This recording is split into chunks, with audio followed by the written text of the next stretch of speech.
What it do, everybody? It's Jamal. And I'm Brandon, and this is the way we ball. What it do, baby? When did you get a grill? I got a grill when the Astros won the World Series. I told myself if they won the World Series, I was gonna get a grill with the Astros emblem, and if the Dynamo win a championship, I'm gonna get the top row with the Dynamo emblem. Oh, bro, you need to take a picture of that grill for me so that way we can utilize that at work for something, because that would actually be pretty legit. Well, we're not here to talk Astros. We're here to talk Dynamo. We're here to talk purple kits. Brandon, if Mattress Matt can wear a grill and have his double cup and stick Jolly Ranchers in it, well, damn it, why can't I? I'm here for it, man. I mean, it's one of those where I see why you're doing that. I think you're leaning all in, if you know what I mean. Yeah, exactly. So, Brandon, we decided to do this episode 2 days later because we wanted to do an instant reaction on the kit. What do you think about the Hustletown kit? Just give us your thoughts, unfiltered. Let's hear it. So when it first leaked out, I don't know. I have mixed feelings about it. I think I like the idea that it's purple. I think that's about it. I'm looking at it here in front of me right now. My favorite thing about it, actually, the underrated thing, is in like the bottom left corner where it's like the outline of Texas and says HOU in it. That's actually pretty legit. We need With the screw. With the screw. yeah, we need to utilize that not only like in the stadium, but just like on flags. I think that thing looks pretty legit. The orange piping is okay. I like the tie-in of that. I'm not a big fan of the orange numbers on the back. I do wish we would have tied in the silver that we have on the front and just added in a little bit more flair. But my overall reaction is I like that it's a change from the original black. I know a lot of people online aren't really thrilled about it, but for me, I'm indifferent, but it's better than our previous one. Yeah, so I mentioned in our text group, we got a lot of engagement today with our posts, and people are split. Like, that's the only way to put it. It's almost like 50-50. It feels like people were all about it, some people not so much. Even the Mike Jones song, I said something about the Mike Jones song. We know how I feel about it amongst the two of us, and people were clapping back. Look, I'm a Houston hip hop head. I don't know if I've met anybody that is more passionate about Houston's music scene than I am, or not to like toot my own horn, but knows more. I'm a history major, and my final paper in college was the history of Houston hip hop and how it affected the music that we know today, like Drake, ASAP Rocky, all that.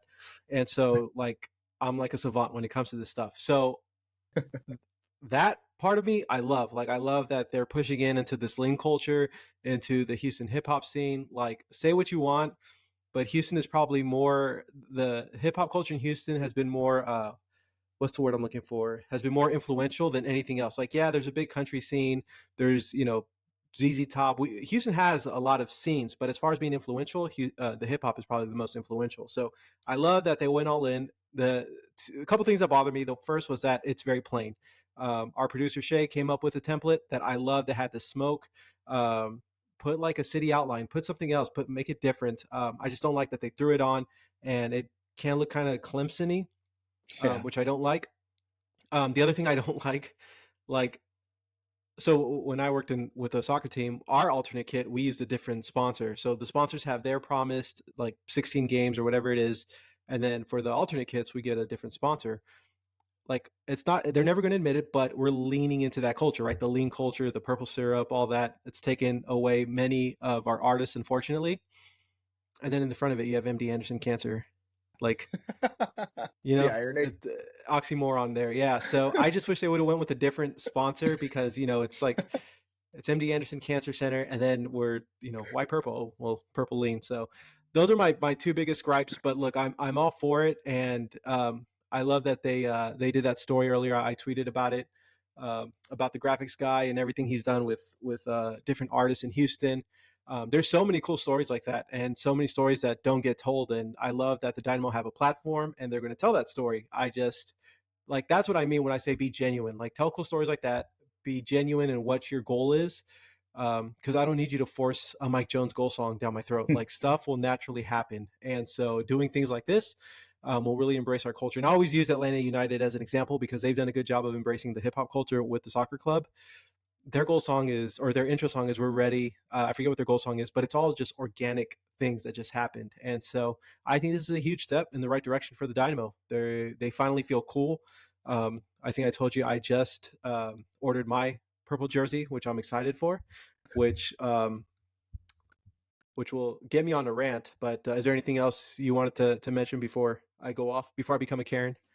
Yeah, dude, before we dive in too far, I think there is one thing we have to mention about the kit, and it's what do you think the front office reaction was to James Harden? Because they kind of had it spoiled by him storming into the Staples Center already wearing it the day before the release. I think they were fine with it just because of the engagement it got. I mean, would you rather have that leak or the what was that other leak that like half of Oh, MLS squads? I mean, oh yeah, on FIFA or the new yeah, on FIFA the FIFA, yeah, yeah. So like FC. I had asked you when the gentleman that I guess he used his cars for the announcement had put on his Instagram. I asked you guys, I was like, was that purposely done to get people talking? And the reason I said that was because like my old boss always wanted to do crap like that. He was like, let's find a reflection somewhere where we can tease something. So I know some people are about that. I don't know. I we've talked to folks. I don't want to like throw anyone's name under the bus, but they mentioned like Harden's not really involved with the team at all. Like his name is That's what behind I'm it, and that's saying. about it. So there's a good chance he just went rogue, and the front office is like this guy, right? But there's also a chance they're like, well, it's getting more engagement than it probably would have gotten had he not done it.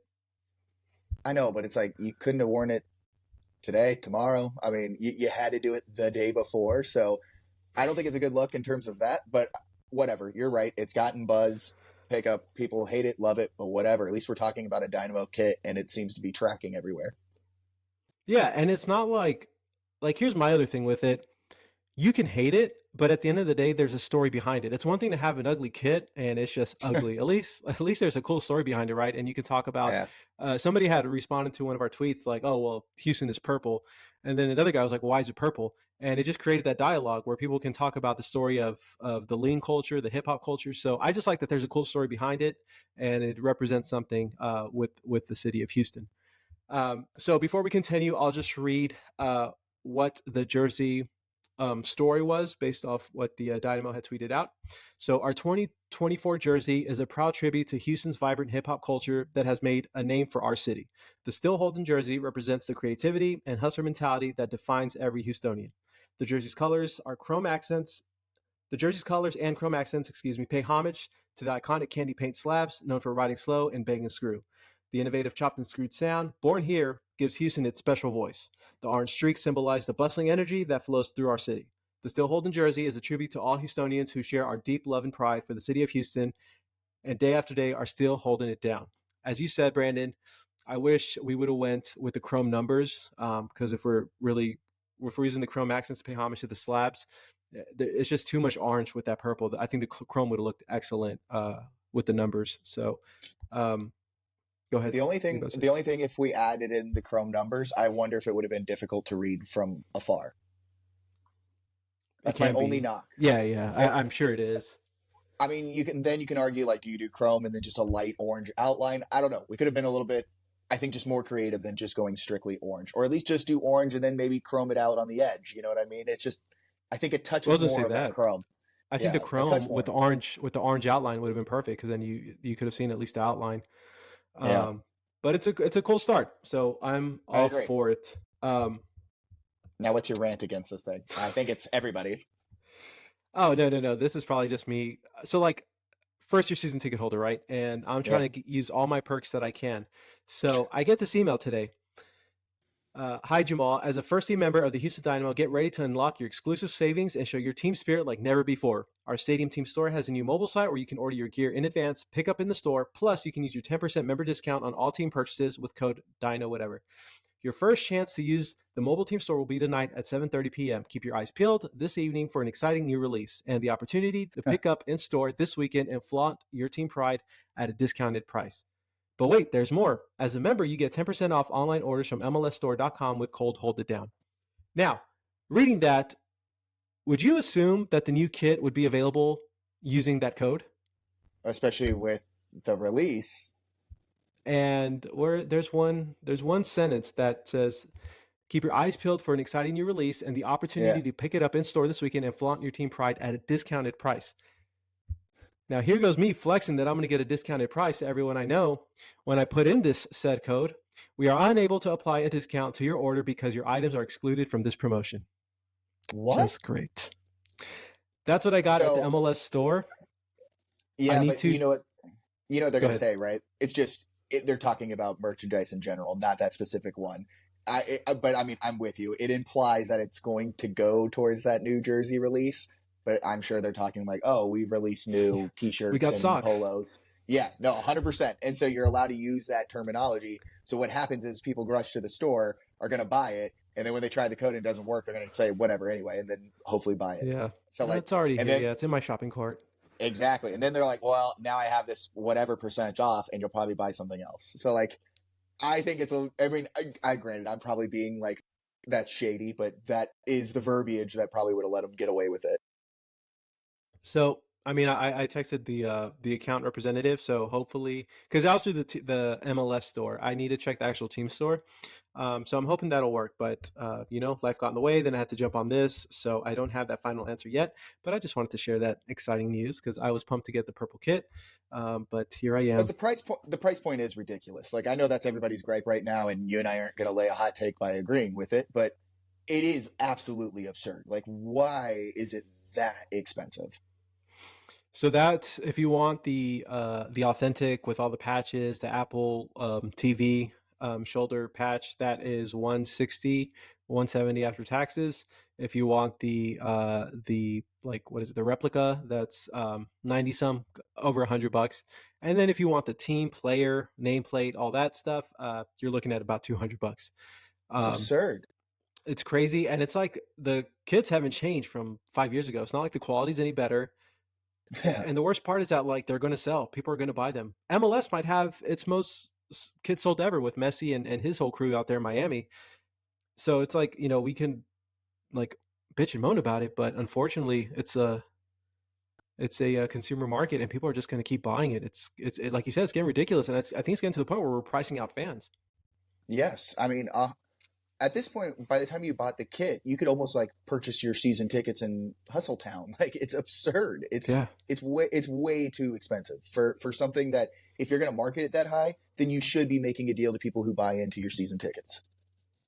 yeah, and it's one of those things that like I know we didn't want to really get too deep into it because this is across the board. It's not a Dynamo thing. It's not Yeah, just like MLS. Like it's across the board. Kits are getting just ridiculous, and as someone who loves kits, it's kind of a big bummer. So, yeah. I'm about um, to move back to Southeast Asia so I can go buy all the copy ones on the side of the road and just be like, all right, this oh is good man, enough. I have I think I've worn it on the show a few times. I have some America kits that I get when I go to Mexico City. They're literally $5. I mean, they fit weird. I like Yeah. it fits me like I'm Quasimodo with like a hunchback and stuff. But it's like, dude, $5. It's a cool workout shirt, so can't complain. I'm with you. Those are always like going to get destroyed, but they're just cool at least to wear a couple of times.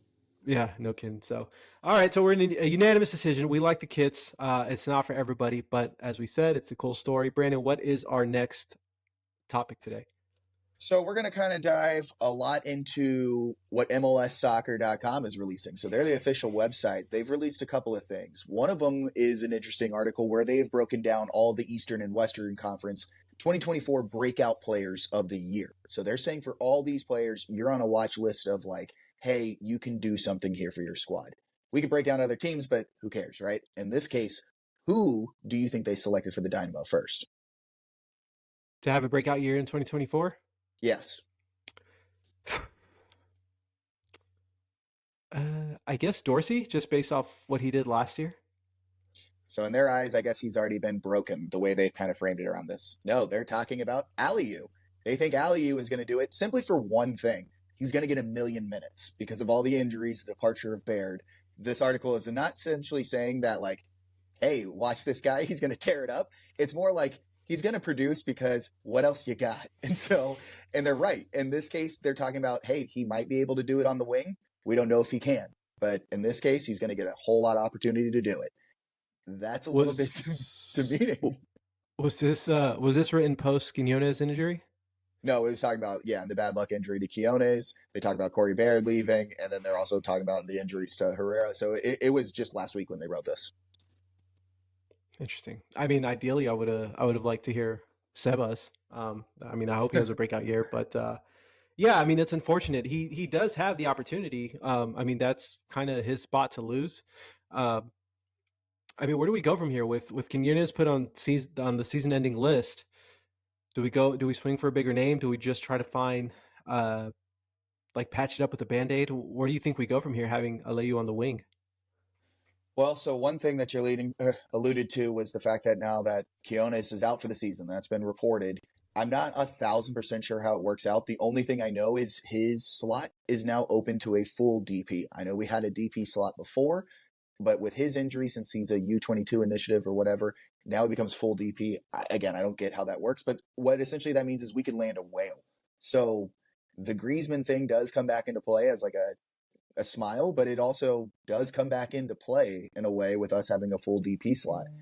My big issue is a lot of names already off the board in terms of possible strikers. So that makes it a little bit difficult. You're going to have to swing for the fence, but for a winger, Aliu might work. I think a lot of people have also forgotten Brad Smith. I'm going to get back on his hype train because he was recovering from a really gruesome knee injury, but he was very serviceable when he was with the Sounders. He has international experience with especially our club, Liverpool. So I'm going to start backing him up. He wasn't awful in the moments that he came in last season. Was he a breakout star? No, but he does hustle and he does put good balls into the box. So I'm okay with him having serviceable minutes. I think as long as we can hold the tide here, the big thing is, can Seba score goals? If he can, and then we have the return of Hector, I think we're in much better shape than people realize. Well, speaking of that position, we've had a few people mention Albert Ellis. Do you think that's a realistic option for us? I would love it. I mean, don't get me wrong. I think everybody would love it. Him on that wing would be glorious, especially in this system. He was supposed to come back. His contract essentially broke down with New England, thank God. But I don't know. I would love for him to come back. I think that would be something the fans would get behind. But I don't get it. I don't really know what we're doing. I don't understand how much money we really have available. Pat's been awesome about answering things, except for that. Like it's just to me like, hey, here's some realistic possibilities we could get. We don't have any idea what that is. The cynic in me feels like Pat doesn't even know what's going on. He just like puts together an option. He's like, "Hey, does this work? Do we get the green light on this?" I mean, it's confusing, and that's not really against Pat. That's just more so against the MLS, the TAM, the GAM. Like, I don't understand it all. I have read that we do have an option, like you said, to land that whale. I just don't know who makes sense. And like you said, who's available at a realistic price. I would love Albert Elise. I feel like that guy just I wish we would have had him with this current squad. I feel like he was just like wasting away. I was compared to like Andre Johnson when he was with the Texans and when we were like miserable. Um, so I would love an option like that. I feel like that'd be a huge like just an excitement a huge excitement boost for the fans to get ready for this season after the disappointing news with Quinones and Herrera. And we haven't even kicked the ball once, and the injury bug has hit us pretty hard. Well, Um, hold on. Before we transition, though, let me throw a hypothetical to you. Should we start to become the club that plays young kids and hope that these guys develop? Because we've spent a lot of money this offseason developing Dynamo Dose. Should we start to play these guys and then just hopefully they can turn out and we can sell them for tens of millions and really build this squad? but that's like because we talked about this last week. We're not taking the steps to become that club. Like we talked about Carolina Core taking Kieran pretty decent Sargent names, Papa and was Dayu, and then but at the same token, like who's the kid, the Colombian kid that just left overseas? Like it just seems like every time there's a player who shows some kind of promise, they're gone. I'm surprised we still have Brooklyn Reigns, if I'm being completely honest with you. I don't trust this club to develop young players, build them up, and then sell them off. We just don't have the resume so far. We don't really have but any we also don't examples. but we don't play them. Like we started with Brooklyn Reigns. He played a little bit last year, showed some flashes, and then we're like, all right, that's enough of that. So I, I just feel like we don't give guys opportunities. No, yeah, and I agree with you. That's why I'm saying like I don't think we're that club. I would But like we just because my patience is so thin, I would like to just invest on older guys right now and then build off of that. Like just build a culture, build a winning culture with these younger guys using that first team. Because yeah, we've taken so many missteps. yeah, but first home game is in 9 days, man. Like we can't sign all these guys, get them used to what we've been doing. At least these young players have been with us in preseason. At this moment, with all these injuries and lack of depth, you're kind of at like hands are tied. They're going to have to play at this moment. So I think we should start to have a realistic outlook of how much more minutes should we possibly give these people. and then hopefully in the winter transfer or the next one, then we splurge. Well, you kind of bring up what we were going you allude to it, our next topic. So Frisco and Benfica strike a partnership. Based on everything that's happening with us this season, is this something that the Dynamo should look into for the future? I think so. They're essentially what they're doing is utilizing strategy and coaching, and their players can kind of train over there, and their players can kind of train over here. It's not like so much like, hey, we're short a winger, get on over here. Like you're not. It's not a minor league system. It's more like a partnering system, and we just utilize each other's strategies and coaches. Benfica, what they don't understand is for their youth development team, they are like the best in the world. They've won the championship for best youth development 3 times. So like really, really strong. You look at Frisco down there. I was looking at the stat. What is it? It's 37 FC Dallas Academy players have signed for the club's first team, the highest number in Major League Soccer, while 8 players currently hold roster spots. So that's incredible if you're looking at that from an MLS standpoint. 37 players have signed to a first team squad, and 8 currently are on their roster right now. We need to become that. The thing that worries me about that is that in those kind of relationships, there's always a winner and a loser, and the loser is usually the smaller team. If we partner with somebody, I would prefer we partner in a situation where we're the bigger team, the more financially stable team. I would love to partner with like a second division team in Brazil, and we use them to either develop our players or get some of their players and develop them through our system. So I like the idea, but I don't like it to where we're teaming up with like a Benfica or like a Porto or another bigger team overseas.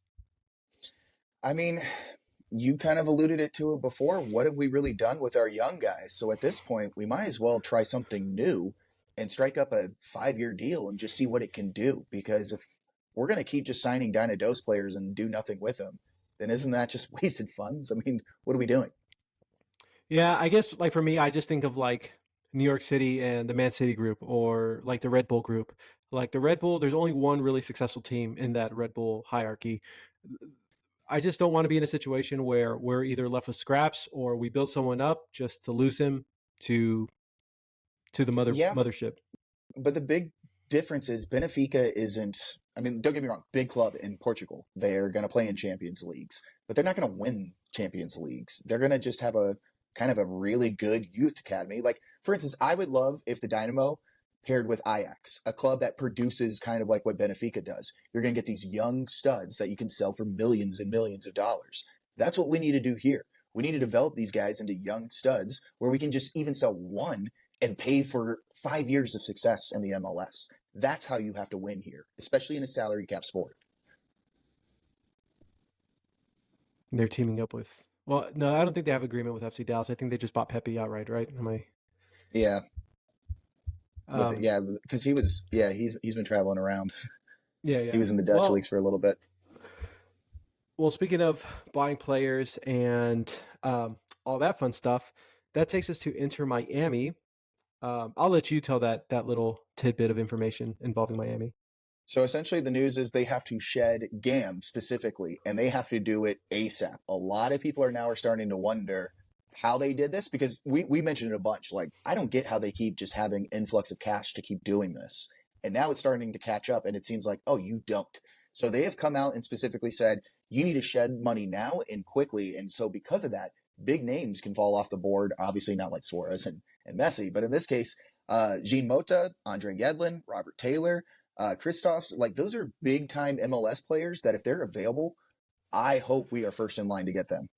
There's one name that you said that I would be all about, and it's not necessarily because I think he's the best from that list, but he's exactly what we need, and that was Robert Taylor. Like when I saw that I agree. story and I saw Robert Taylor, I was like, I hope Pat was on the phone before the story was even out.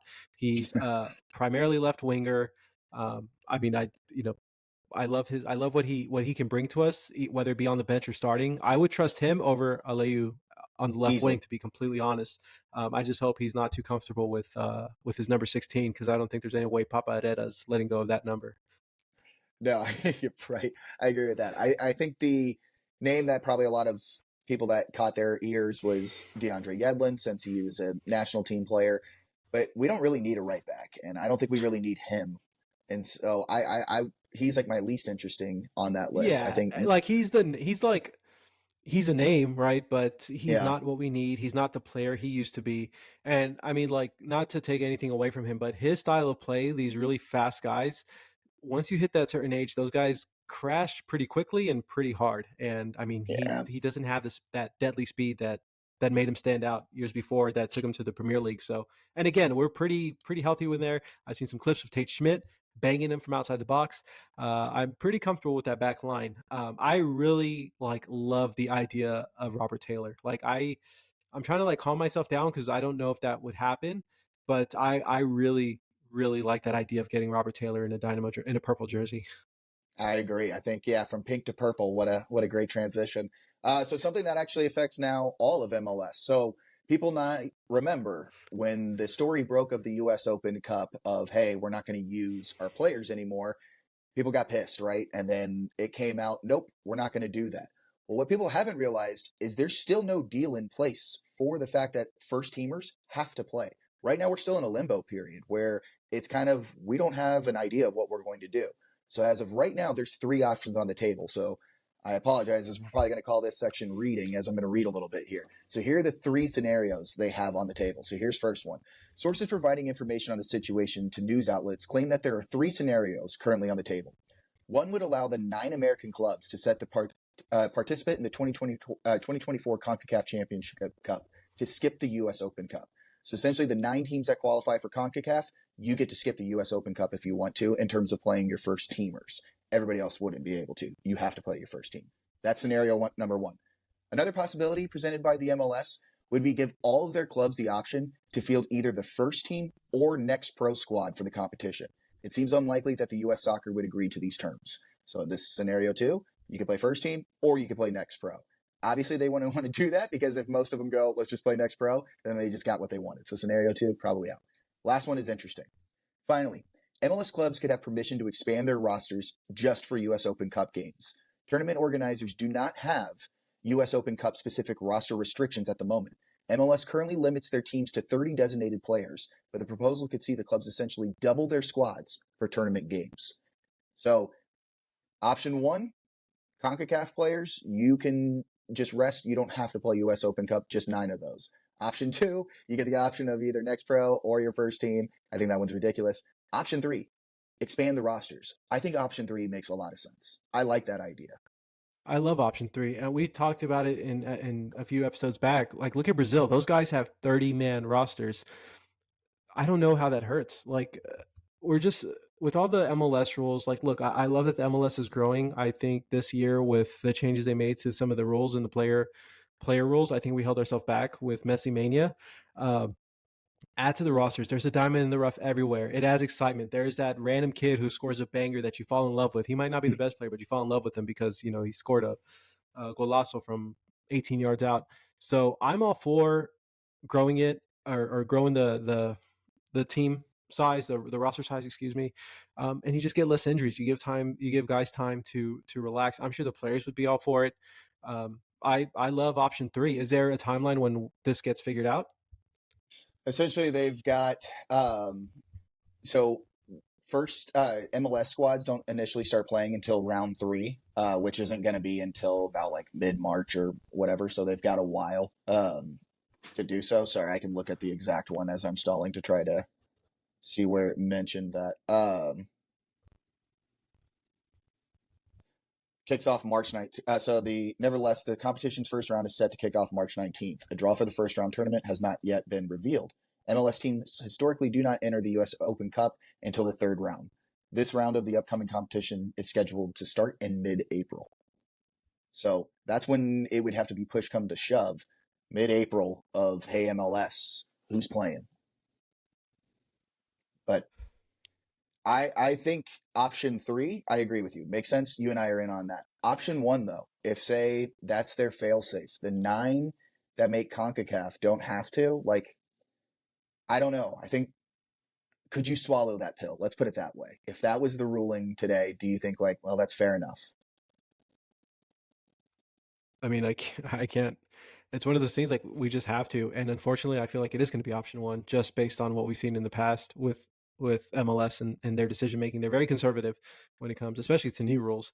I don't see option three. To me, that makes the most sense, but I don't see it, especially so abruptly. That feels like something that they would slowly like crawl their way towards. I think it's going to be option one. I'm not going to be too thrilled about it. And as a team that's already struggling with injury issues before a single regular season kick has been hit, it's not going to be good for us. It's one of those things. It's like the further you move on in American soccer, getting into CONCACAF Champions League, getting into the Open Cup, now with this Liga MX and MLS tournament, it's like you're being penalized for doing better. Like, give these guys a break, give coaching staff options. The bigger roster just makes sense, but I don't think we see that happen in April. They're going to have to do something. They're going to have to start to figure that out because I'm with you. It seems like everything that they decide to do is shooting themselves in the foot. Option three, I think everybody's going to probably get behind, but I would love to hear engagement from fans on that one. Like, which one would they want to pick? And also start to hold MLS feet to the fire here. Like, you heard everybody was pissed when you already said, like, hey, we're not going to play first teamers. If you do a backdoor deal and like snake this in, you might really start to alienate like a lot of fan bases here. No, yeah, I agree. I agree 100%. Well, my man, now let's move on to something that we all love. Stories from around the globe here, as you and I call it, balling around the globe, where we take some soccer stories that are going down or some players that you have forgotten about, and we bring it to you. So, balling around the globe. This week, Jamal, I'll start it off here. And as always, I start off with questions. So, for our place that we go is actually to Korea. Now, Jamal, mine is a player here that maybe most people have forgotten about. Now, it's in Korea, but this player played for Manchester United. Who do you think if you're thinking Korea and Manchester United? 1 second. I just got a repeat that again. I just got an Amber Alert and it just threw everything out off haywire. What was that? I said for this one, what do you think of when you think of Korea and Manchester United player? I'm blanking out. I know who you're talking about, but okay. Now this Korean player he's not Korean though. He actually was a part of England's semifinal squad. Now he was a big Manchester United player, was a part of England's semifinal squad, but now he just signed a contract for FC Seoul Korea. Who do you think I might be talking about? Give me a position at least. Midfielder. I'll go generic. I thought you meant Park Ji-sung, but now the way you're wording this, I know. It's not. It's our boy Jesse Lingard. He has now fallen so far, leaving from Nottingham Forest now, that he signed, I think, like a 2 or 3 year deal for FC Seoul. How did that guy just fall off the face of the earth, man? Like, he was a part of that squad for the semifinal. It was a huge thing for United, and is now playing for FC Seoul because he was a free agent until literally last week. Man U is it's just such a mess recently. It's like every week there's just a new story with Ten Hag and dealing with these players and their personalities. And so, I was bummed out about Klopp announcement a few weeks ago, but then I'm like, oh, it could be worse. So could be worse. That's insane, man. I totally forgot about that. I don't know why. I thought you meant like one of these older guys, like around the Wayne Rooney era. That's what I was trying to allude it to, because if I just went too obvious, but in this case, I wanted it to do that because I want everybody that's listening to be like, oh, he's talking about Park. And then, no, yeah. I'm talking about Jesse Lingard. Well, Brandon, my story, my balling around the globe today, we don't go too far. Any chance that I can get laughing at another MLS team's expense, I'm all for. Now, if I can laugh at their supporter group, even better. Today's balling around the globe takes us all the way to Columbus. They had a pretty good year, made it all the way to the finals. But there's an issue with the Nordic. Now, the Nordic is one of their supporter groups. Come election season, after the last presidential election, there's always talk of fraud and re-elections. Well, that's what we're going through with Columbus. The Nordic supporter group put out a statement on February 8th. The Nordic have received word from Election Buddy, our third-party election administrator, that a member has filed a challenge of our 2024 board election, expressing concern that the results do not accurately reflect the vote as it occurred. We have accepted this challenge and will begin moving forward with the process. Now, they put the statement out, and you would think people would be up in arms and be upset. They were just made a mockery of. Nobody is like behind them. Everyone is just mocking them. Everyone's laughing that this has just become so territorial and this has become such a big issue as it has.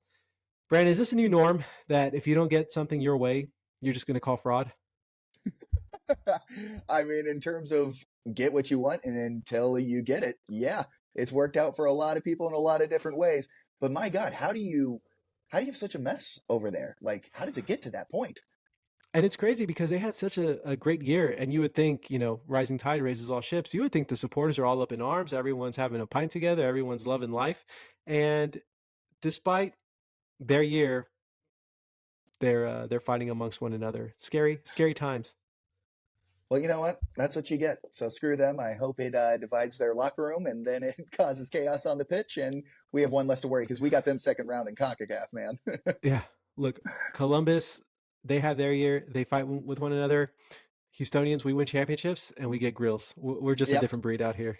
Yeah, except for all those down years and all that other things. But yes, 1,000%. We just celebrate. All right, let's move on to one of our more popular segments because I can't wait till we get to the end here. So I want to dive Ball into in this one. So or our ball ball in, ball out. out. Ball in means you're for it. Ball out means you're against it here. So I'm going to stay with kind of giving you some numbers here because I like to set some over unders in this case. Seba K, baby, our Polish man, 7 goals in all competitions. Are you ball in or ball out for Seba? 7 goals in all competitions. I am ball out. Ooh, I haven't seen enough, and I think Sebas is going to just that guy. Something about that guy just screams alpha to me. I think that guy's he's not going to let him score. He's going to take every scoring opportunity. It's going to be obnoxiously annoying, and I'm going to love every second of it. I am ball out on Seba scoring 7 or more because Sebas is just going to lay his wood out there and show everybody who's daddy in that field. I can't wait to yell like Seba to Sebas. Like that will be fun to Yeah. do for everything. But in this case, I will say the fact that it's all competitions and we have so many games to play, I am going to be ball in for it. But I don't think that's what he's going to be known for. I think we're going to see him be like a setup artist that we really need. I love his passing. I've talked about it a lot, how he was one of our highest passing Raider midfield. Granted, he didn't play as many minutes as everybody, so you can skew that a little bit. But when he was on the pitch, he has good placement, man. I think he can be a really great viable option if we do sell Coco down the road. But as of right now, he's got to get on the pitch. I'm big on it. 7 goals all competition. I'm here for that. All right, the next one here. Last season, we had 51 team goals in league play. 2024, under 51 goals. You ball in or ball out? I am ball in on under 51 goals. I think I'm not too thrilled about this coming year with all the added stress we have, with all the hurt players we have. I think it's going to be a very rough start. I think we'll get stronger as the year continues and these guys get healthier, but I think we're going to have a very rough start. There's going to be a lot of growing pains. I am ball out on scoring equal to or more than what we did last year. So the thing I will push back on, this is going to sound weird. I'm glad we're getting our injuries out of the way now because I'm hoping we're going to be healthy as the season goes on. Historically, we haven't been a bad starting team. Like if you look back at our Quiones and Fafa Pico years and stuff like that, we had good starts to the season. We just crapped out once summer came around. If we can get off to a good start now, and on top of that, if we're under the belief that Sebas is an upgrade over Baird, 51 goals, we get a real striker, we get healthy at the right time, I think we're going over. I have a feeling that we can possibly solve this problem. More time together, we know how this team wants to play. There's no more worrying about like what's our identity. Now at this point, it's do you fit in? I'm drinking the Kool-Aid more than most. I'm thinking of this as like heat culture, baby. In the case of Dynamo, we got Dynamo culture. We know how we want to play. Now it's your job to fit in, not fit out. So under 51, ball out, baby. We're going way over. All right. You know how I feel about Ben, so I'm just leaving it at that. I'm telling you, man, I think this is the year. This one is more of a kind of like a philosophical one on yours because I read an article that kind of made it interesting, and then I actually saw it on the Sunderland document, Sunderland Till I Die. They released a new Season 3 season. coming out, by the way, yeah. Well, it's finally out, so I just finished it before you and I jumped on this, and they had a segment in there that kind of was like, I haven't really thought of it that way. So the context here, ball in, ball out. Players going on loan. Do you think it actually hurts their development in the end? That's that's too vague to just answer because it always depends on the situation, where the player's going to, and their style. I feel like I can share this news now because club's no longer around. Tab Ramos did not want to send his players to the Valley. Wilmer Cabrera did not want to send his players to the Valley. There's some players and some situations that make sense for some guys, and there's some that, like you said, stifle, where they could have a great year elsewhere, but they come back home and nothing happens. There's a kid I'm trying to remember. He went to a USL club in North Carolina somewhere, and then we did nothing with him. He was a midfielder with our academy, Palomino. Palomino. Mm. I forgot where they sent him out to in the USL. When I was with the Toros, we wanted him badly. I remember we asked to have him down here. This is when the Toros went independent, and Tab was like, "No, not going to happen. I don't want him with you guys." For one reason or another, Matt Jordan had something to say with that as well. But that's another topic. He goes to North Carolina, had a decent year. I remember he scored some golazos and amount to nothing. So I guess I am ball out. If you make an acquisition, if you bring a player to a team, I'd like for him to help the squad immediately, because you never know what happens when you send a player out on loan. So well, I guess I'm all in that it stifles their growth, right? So yeah, I mean, essentially the Okay. question is players going on loan. Are you for players going on loan? So I get what you're saying. In this Yeah, case, ball out. yeah, it stifles their growth. I was always under the impression that like, yeah, of course, if they're not going to get to play, why wouldn't you ship them out? Like that makes sense. But then when I saw it from this player's perspective, it was, and in essence, you can never really develop with a squad because you're playing in England and then suddenly you're in Turkey and then next season you're in Scotland. So I was like, oh wow. And then the way that they framed it, that a loan only benefits the club.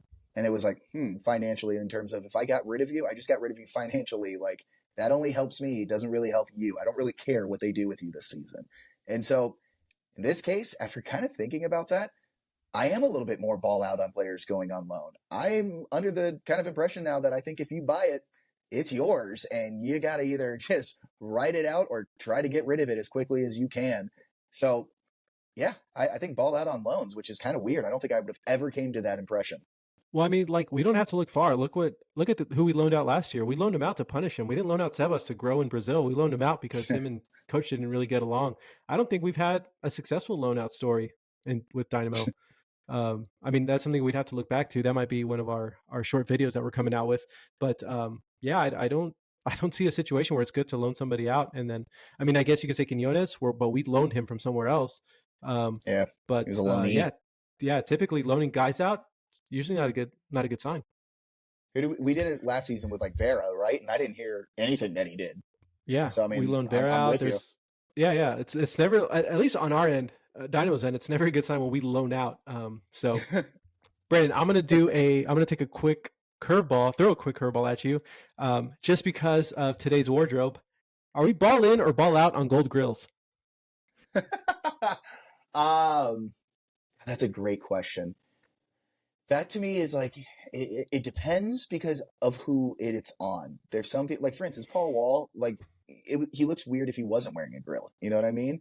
But I think your everyday guy should not be wearing a grill. So, You can go fuck yourself, oh, buddy. but I think it. But again, you're somebody that I think can pull it off. So like, I'm here for it. If you couldn't, I All would right, tell all you. So right. like that's one thing that's where I said I think it depends because it has to look for somebody. Just in, everyone, Jamal can pull off a gold grill. You know what's funny is that like I'm looking at myself on the screen, right? And it's like you do tend to like show your teeth a little bit more, like Because you not want even it to thinking about glisten, it. baby. Yeah, The disco exactly. ball in my mouth insinuates I'm balling. I mean, come on. I got more carrots than Bugs Bunny's lunch. The only thing I've always wanted to see is like how you brush your teeth. Because there's no way you're using like Crest and Scope. You know what I mean? Like, are You're you saying, just oh, using for the like permanent ones? yeah, like are you using like polish and like what I clean a sink with? You know what I mean? Like foil. Yeah. Well, that and like, dude, the guys that have the permanent ones, their teeth are like done for. They rot, and when they get them taken off, they need veneers. I think Little Flip was one of the guys that had like one of the permanent ones. Yeah, I remember because he had beef with Ti, and like one of his like one of his disses was like, "My grills are permanent," and like it's like okay. uh, yeah, I love Little Flip though. I do Uh, too. I mean, hey, yeah, what a great song that he had the way we ball. No, I just for me, I've never worn one. I mean, like I've worn like a Malachi for sports, but I just always wanted that. I'm like, how do you clean it? And just a flex, brought to you by TV Johnny. Just saying. Man, he's always at the Rockets games. It's funny to see him. We need to get him to I Dynamo mean, games. hell yeah, we do. That would actually be a good collab with him. How is he not at today's release? Him or Paul Wall? That's what I'm saying. I'm We hoping should he have had was, and we just grills. haven't seen anything. Bro, they need to do like a grill giveaway, Dynamo people. right? Yeah, Like that would be tight. I'm making this into a TikTok. Hopefully, this goes viral. Dynamo giveaway end of season. We need it. I think All right, and then my lights just went out, but it's all good. We keep yeah. trekking. I was like, Next I thought you were segment. doing that like I thought you were doing that like as like the TikTok thing, and I was like, oh, tight. It's about to be like a show. No, I wish. But let me fix my lights as I do that. Introduce the next segment, Brandon. So this one is a concept that you kind of wanted to create it because you are very much the wrestling fanatic in the sense of all your luchador masks back there, but not like WWE. You and I were actually talking before we went on air. We essentially have the same era of quote unquote fandom of like WWE. It's like 90s, like when we were kids, and then just like 2000s, like, and that's about it. And for me, like it was pretty much like my last knowledge is like Batista, and that's about it. I don't even know if he's still around. That's kind of like my wrestling knowledge. And you and I were He's around talking in about, Hollywood. yeah, he's always in movies now. That's the only thing. But like you and I were kind of discussing in this case, how would we want to create like a wrestling lineup, or essentially how would you want to take the Dynamo players and what kind of wrestling characters would they be? I don't know how you want to frame yours. We just had this as a topic, so we might both have different things. I'm hoping we do, but I was thinking about mine pretty in depthly, and I did have some problems, so I had to adjust. But I can't wait to hear. So this is yours. How did you want to lead it? Oh man. Alrighty. So I'm like I keep getting torn because I'm just trying to match personalities with positions. So I have my WWE starting 11. Now we're gonna start off with our two center backs. What better duo than the two brothers, Kane and Undertaker? And yes, they're real life brothers. So my two center backs are gonna be Kane and Undertaker. They're gonna have that chemistry, they know each other, they're massive units. I'm gonna have a wall of death back there that nobody's gonna be able to penetrate. From there, we're going to go to our left and right backs. My left back is going to be Mankind because the guy was just nuts. The guy was crazy, kind of like our Escobar. You don't know what's he going to bring. The guy's unhinged. If someone messes with one of our players, that's going to be the muscle that's going to come with his table, with his thumbtacks, and just throw them on the floor and slam you onto them. My right back is going to be Triple H. I want somebody a little bit bigger, a little muscle, and I think I went Triple H just because like that's a jacked up Dorsey in my opinion, like with the hair and everything. So Triple H is my right The back. very jacked up Dorsey. Yeah. My CDM, my number 6 is going to be Stone Cold, because that's the guy you just want. That's my captain. That's the guy who's going to be the enforcer. He's going to call the shots on defense and offense. He's the first line of defense, and he's the first point of the attack. So Stone Cold Steve Austin. No one is messing with my number 6. I'm kind of going like all over the place because I'm just thinking of the wrestler, not the actual position. One of my wingers is going to be Shawn Michaels. He has the speed, he has the size. I feel like your wingers are always that like obnoxious loudmouth kind of. I mean, look, Cristiano, right? Like they're kind of they like to be the diva. They like to be the showstopper. My winger is going to be Shawn Michaels. My number 8 is going to be Bret the Hitman Hart. Always cool, always calm, always collective. My other winger, I need speed. I need someone who's quick. I need someone who's fast. It's going to be Rey Mysterio Jr. What better guy? And then we already have our Surge guys wearing the luchador mask, so it's a match made in heaven. My striker is going to be the greatest wrestler of all time, The Rock. You want somebody who's arrogant, someone who's cocky. You want a Sebas out there. And what better guy than The Rock? So I think, what am I missing? I'm missing another midfielder and a keeper, no? Yeah, I was going to say, who's your keeper? Yeah, so the keeper is the hardest one for me to call. My other midfielder I think is going to be Randy Orton. He seems like a guy who just gets business done. I was thinking John Cena, but that's too many divas at that point. The Rock, Stone Cold, John Cena. You have too many guys. Randy Orton seems like he's okay with being in the shadows. He was part of Triple H's group. When I stopped watching was when he was like barely getting into it. So I don't know. I'm not like the hugest Randy Orton guy, but I know he was a huge name at one point, but he didn't start out as a huge name. He played the backup role a little well. So that's my other midfielder. I just need him to be quiet, do his job, no issues at all. My keeper. Now I want to go the Great Khali because he's just massive and he could just sit there. But Too the guy slow. doesn't. Yeah, he's not very nimble. Doesn't move too well. So my keeper is going to be a guy that I did not appreciate as a kid. But as I'm like reading all these like Dark Side of the Ring shows and stuff like that, I'm realizing how crazy of an athlete he was. It's going to be Bam Bam Bigelow. That's my keeper. Big, Whoa. can guard a lot just by standing there, but he has the athleticism, he has the quickness to move around. So yeah, it's going to be Bam Bam Bigelow. So that's my starting WWE 11. So one, the only thing I would have done, I would have pushed back on keeper. I'm going Eddie Guerrero because that guy can fly from post to post. Now this is perfect because you did wrestlers to 11 to where now I've taken Dynamo players and essentially given them the roles as wrestlers. Now you and I did not mean to like we didn't even talk about this, so I didn't know how you wanted to structure this. So this is perfect. So what I mean by this is like who would be the heel, who's the WWE champion, things like that, right? Got it. So in my case, let's start first with the tag team. So you have your tag team champions, and then you have those guys that are like always challenging those tag teamers, right? So this would be like your WrestleMania headliners. Everybody's cheering for them. So your tag team champions are going to be Seba and Sebas because that's just a wrestling like chef's kiss name that they can do there. And they're going to have the finishing moves like the Seba. Now, their challengers, the ones that are always facing them, the crowd favorites that everybody's cheering for them. Now, the Seba and Sebas, people are booing them. They're like the champions, but they get booed. The ones that everybody really loves is Bossy on tour because they're the ones that are the crowd favorites, probably pick everybody up. I can see that. Bossy's more of the showmanship. Artur, he's more the quiet guy that gets the job done, and he's always loyal as shit, you know? Now, the main one, right? You always have to have who's the WWE champion, who's the challenger, and the thing with both of those guys, they always have that like right henchman, right? Who's always kind of more in an essence like the better wrestler, but they're always the right-hand man, you know? And they like do the dirty work for him. So your champion, I'm going to go with a curveball here because I know everybody probably thinks it's going to be Ache Ache.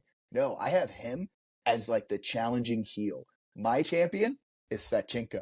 He's got the look for it, the jaw, the works. Now, the best part is who's like their henchman, right? For Ache Ache, my guy that I think is like always got his back and is always a little bit rougher, it's going to be Coco. I know he's got the look for it. He's got the hair, throwing a little bit of shades. I know Escobar might have been a proper one there, but not too pretty for that role. Now for Svetchenko's, my favorite one, it's going to be Steve Clark. He's his right-hand man, the crazy haircut. He's the guy that like smashes beer bottles and goes through like tax and all that stuff. There's going to be your lineup there for how the Dynamo players will fit in for wrestlers. You know who would be a perfect wrestler that we've talked about? Doesn't even play for the Dynamo. Our buddy in Real Salt Lake. Diego Luna. Oh man, Diego Luna out there. That guy has a look. Yeah, exactly. Oh, dude. He would definitely have a look. I can just see him pulling up on a Harley like every match. Hardcore Diego Luna. All right, Brandon, one more segment to end the show. It's the season of love. It's Valentine's Day. Well, it's the day after Valentine's Day. But, typical men, we forgot and we celebrated a day late. So, Brandon, out of the Houston Dynamo, who's your Dynamo Valentine? My Dynamo Valentine, believe it or not, I'm going to go with a shocker here. It's going to be Ben. I have been trying so hard here to kind of push the narrative that we're going to be supportive of this guy. And what I mean is I'm buying into his style of play, his coaching. I drink in the Kool-Aid. For me, this is the make or break year. If we're really garbage, I'm going to be quite upset, but I don't think we are. I think the locker room is set. The atmosphere is there. This is a team poised for a run. I think a lot of people, when we look back on this, won't credit Ben enough. I think his style has really given us an identity. I can't wait to clip this and prove you wrong. I know. Yeah, trust me. But if I'm right, I'm here early. I'm trying to bring like real life scenarios into this, and sometimes your other half lets you down, disappoints you. You're expecting too much, and they just don't come through. My Dynamo Valentine has to be Griffin Dorsey because I did not expect anything from him. I wasn't expecting much. I was ready to be let down. And boy, did he come through. He didn't come with just a bouquet of flowers. He came with 24 roses. He came with the chocolates. He took me to my favorite restaurant. He wined and dined me. And for that reason, Griffin Dorsey is my Dynamo Valentine. I love you. Thank you for going above and beyond always. And thank you for being there when I needed you most. I love you, Griffin. XOXO. Yeah, until like he like slips, falls, somebody blows past him, scores goals. Like, why are we playing him on the wing? He had one good season. No, I'm with Uh, you. That's actually a very good take, man. I do like that because you're right. He did everything exceptionally and more. well, Brandon, we just hit our minute mark to end the thing for this week's episode. We're going to slow it down.